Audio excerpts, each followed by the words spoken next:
Hi, this is me, a young woman living in India. In the past few months, I have read some books, tried some new recipes, and slept a lot. While for some of us, this has been a great time to spend some quiet moments, there is this one thing that many of us have been worried about. GDP has contracted by 23.9%. We have been losing 2 lakh crores of rupees per week. Over 12 crore job losses just in the month of April. The economic fallout of the pandemic has hit women disproportionately hard. Throughout history, we've seen when there has been economic instability, it is the women who are hit the hardest. So, we put our research hats on, talk to some experts and ask some questions. Why is it that women will face a greater economic impact from the pandemic? And are there any possible solutions? Some broad reasons popped up.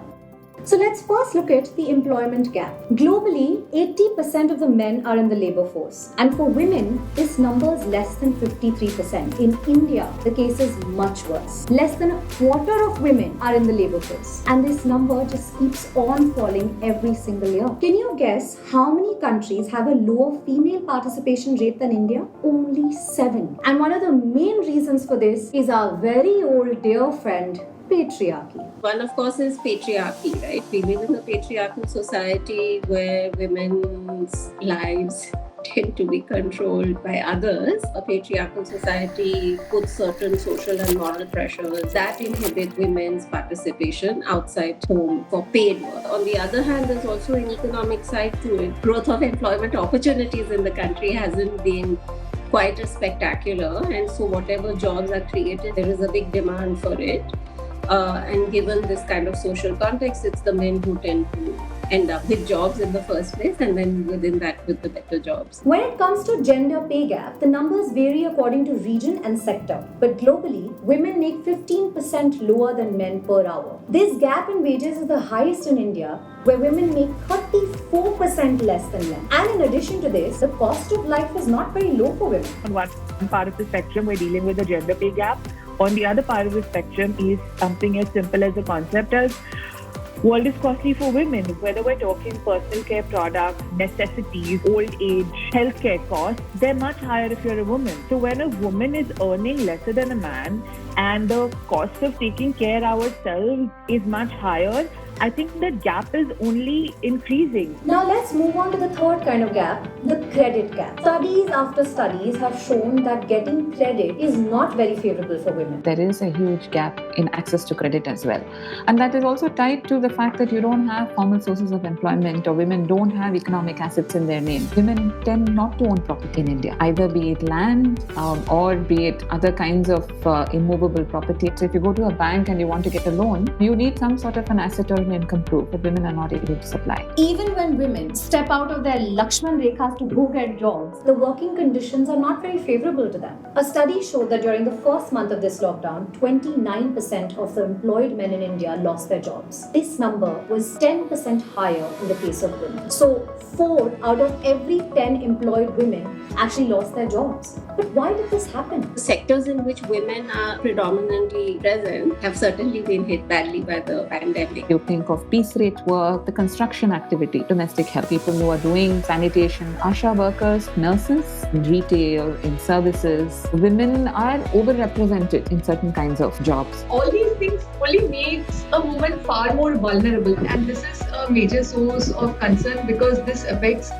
a lot of things, right from individuals to families to finally the economy of the nation. And wait, this not so rosy picture isn't limited just to the informal sector. The urban, salaried working women have also faced a deep impact. As work from home began, the burden on urban working women has grown multifold. For years, women have been working in tough conditions only to come back home to, more work. Data shows that women spend a lot more time doing unpaid work as compared to men. In India, men spend about 52 minutes per day doing unpaid work. Guess how much time women spend? 6 hours. And this unpaid work has increased even more for women during the lockdown. Even though these women might have always been doing it, but now they are on call sort of 24/7 by the entire family. Schools, daycares being closed, the pressure has gone up. The mental toll on women has been huge. Because of the double burden, a lot of women are not able to participate in the labor market to their fullest potential. Because women are perceived to take care of the home, they are also ones who are perceived by the employers as being less productive. They think that because you have to take care of the home, you're not going to give your full commitment to the office. And thereby, women will be the first one to lose a job in the time of a crisis. So basically, it's difficult for women to get a job, to keep a job, to get equal pay, to get a loan, to get a provision, and just be considered economically capable. So we asked the experts what they think is the way ahead. Cash transfers for people below a certain poverty line, universalization of PDS, expand the ambit of NGNREGA, start paying your Asha workers better, involve them in recognizing domestic violence, domestic abuse, better protection for domestic workers. Don't relax labor laws. Only 20% of urban Indian women are financially literate, which means 80% of us are not financially literate. We're not aware of basic financial concepts. And the problem that we were trying to address when we formed Basis was the fact that there was this knowledge gap. We have created a space for a woman to ask any question related to her and money. As a community, we talk to each other, we bring in experts to address topics. While a gender pay gap is a long fight, let's talk about the small problems that you can address. Having awareness of better investment options is one way you can deal with it. Controlling your expenses is another way. As women, we can take care of that gender pay gap at our level. And when asked if an increase in women's representation might help, the experts screamed yes. It's very critical that women be represented all the way to the top.